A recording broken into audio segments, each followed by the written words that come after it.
ദോശ വെറൈറ്റീസിൽ ഒന്നാണ് മൈസൂർ മസാല ദോശ. ഇന്ന് നമുക്കത് ഉണ്ടാക്കാം. ഒരു മിക്സി ജാറിലോട്ട് വീഡിയോയിൽ കാണുന്ന എല്ലാ ഇൻഗ്രീഡിയൻസും ഇട്ടിട്ട് നല്ല പേസ്റ്റ് ആക്കിയിട്ട് വെക്കുക. എന്നിട്ടൊരു വേറൊരു പാൻ എടുക്കുക. അതിലോട്ട് കുറച്ച് ഓയിൽ ഒഴിക്കുക. അതൊന്ന് ചൂടായി വരുന്ന സമയത്ത് കുറച്ച് ഉഴുന്നുപരിപ്പും കടലപ്പരിപ്പും ഇത്തിരി ജീരകവും കടുകും കൂടി ഇട്ടിട്ട് നന്നായിട്ട് പൊട്ടിക്കുക.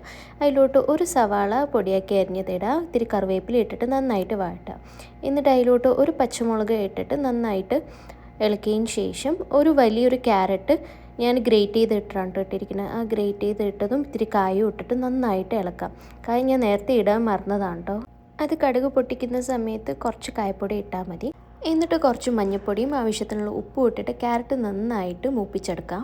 ക്യാരറ്റ് മൂത്തതിന് ശേഷം ഞാൻ 2 ഉരുളക്കിഴങ്ങ് വേവിച്ച് ചേർക്കുന്നുണ്ട്. ക്യാരറ്റ് ഉരുളക്കിഴങ്ങ് നന്നായിട്ട് മിക്സ് ചെയ്തതിന് ശേഷം ഈ മസാല ഒന്ന് ഇത്തിരി ലൂസാക്കാൻ വേണ്ടിയിട്ട് കുറച്ച് വെള്ളം ഒഴിക്കുന്നുണ്ട്. ഉടഞ്ഞു പോകാത്ത ഉരുളക്കിഴങ്ങ് ഉണ്ടെങ്കിൽ സ്പൂൺ കൊണ്ട് തന്നെ നന്നായിട്ട് ഉടച്ചെടുക്കുക.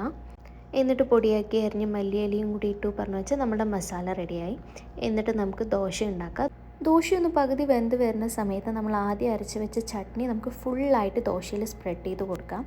എന്നിട്ടൊരു 30 സെക്കൻഡ് കഴിഞ്ഞിട്ട് നമ്മുടെ മസാലയും ഫുള്ളായിട്ട് സ്പ്രെഡ് ചെയ്തതിന് ശേഷം ഇത്തിരി നെയ്യ് ഒഴിച്ച് പറഞ്ഞു വെച്ചാൽ നമ്മുടെ മൈസൂർ മസാല ദോശ റെഡിയായി.